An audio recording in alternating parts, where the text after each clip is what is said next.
एक गांव में भीम नाम का मजबूत किसान रहता था।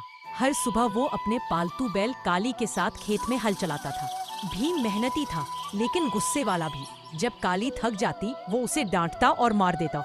एक दिन धूप तेज थी।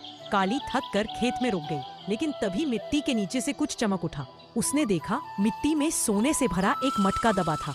भीम हक्का बक्का रह गया। काली की आंखों में आंसू थे, जैसे भगवान ने उसी के जरिए इनाम दिया हो।